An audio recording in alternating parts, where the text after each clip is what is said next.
Salut, je m'appelle David Boudreau. Je suis romancier, poète, en fait, auteur. Je suis aussi parolier pour des chanteurs, des chanteuses. J'ai des projets moi-même de scène, dont un spectacle qui s'appelle Au bout de ta langue, où je rends hommage à la littérature québécoise qui, ma foi, est pas mal ce qui donne du sens à ma vie. Donc, c'est-à-dire écrire comme lire, tout ce qui concerne la littérature, notre littérature, m'allume et m'intéresse. Moi, j'ai surtout, finalement, rencontré mon lectorat grâce au roman, en particulier la trilogie Autour de la bête, donc La bête à sa mère, La bête et sa cage, Abattre la bête. Je qualifie cette trilogie-là de trashy comique, donc c'est quelque chose d'assez dur, c'est de l'humour noir, donc c'est assez trash. En même temps, c'est drôle. D'ailleurs, une journaliste qui disait que c'était du réalisme comique, non pas du réalisme magique, du réalisme comique. Donc, j'ai voulu mettre de l'humour là-dedans. Moi, j'aime beaucoup l'humour en littérature. D'ailleurs, mes auteurs de prédilection en mettent François Blais pour le Québec, Romain Gary pour la France, Emmanuel Carrère, Agatha Christophe aussi, que j'ai beaucoup aimé. Donc, j'ai écrit des romans qui sont assez durs, drôles malgré tout.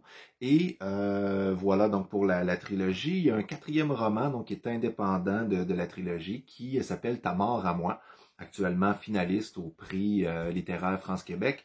Et dans ce roman-là, je me suis plutôt lancé une espèce de défi au niveau de la forme. Donc, c'est une structure très éclatée. On se promène du journal d'une enfant géniale qui va devenir la plus grande poète du monde, parce que la forme, c'est une fausse biographie. Donc, on lit ça comme des notes de biographe, des chapitres de biographe, plus ou moins dans l'ordre. Et je force le lecteur ou la lectrice, finalement, à prendre position, à se questionner en lisant donc le point de vue du personnage principal, Marie-Maude Pranèche-Lopez, et en ayant aussi le point de vue d'un biographe qui semble de plus en plus tomber amoureux de son sujet.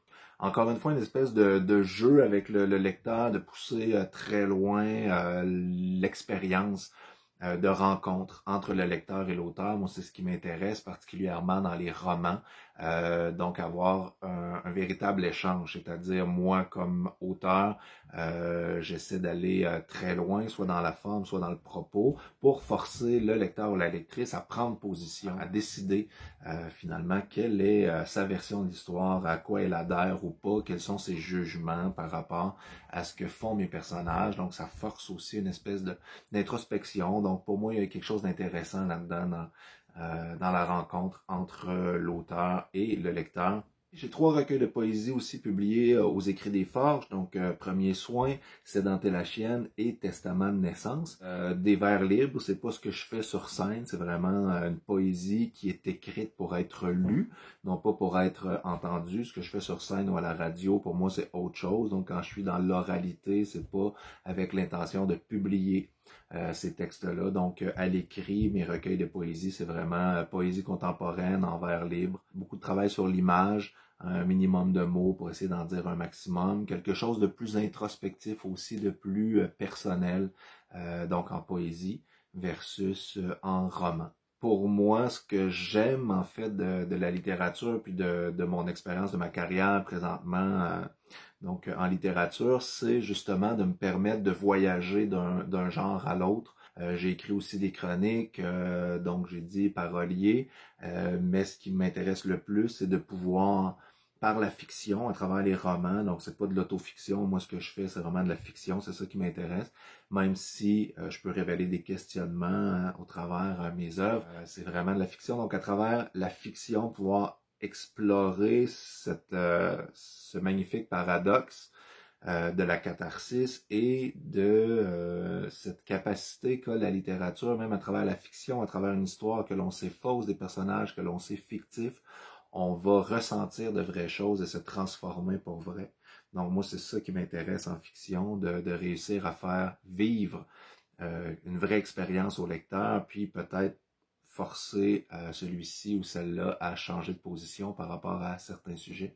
Et en même temps, par la poésie, à ce moment-là, d'être vraiment plus dans une écriture viscérale, d'être dans quelque chose de plus personnel, peut-être une rencontre plus directe aussi par la poésie. Donc voilà, merci vraiment à la bibliothèque de Repentigny, à la ville de Repentigny de me permettre de vous adresser la parole, de vous saluer, dire que vous me manquez, lecteurs, lectrices, j'ai hâte de vous retrouver dans le Salon du Livre ou à la bibliothèque pour une véritable rencontre d'auteurs en chair et en os. Sinon, ben soutenez cette industrie magnifique et fragile qu'est la littérature québécoise en fréquentant vos bibliothèques, en achetant nos livres, en les prêtant, peu importe, l'idée c'est pas d'être vendu, c'est d'être lu, mais lisez-nous, intéressez-vous à ce qu'on fait en littérature québécoise, c'est très vivant en ce moment, c'est effervescent, ça vaut la peine d'être curieux, d'être curieuse, et ça a été un plaisir de m'entretenir avec vous aujourd'hui, et j'espère que nos routes se recroiseront bientôt.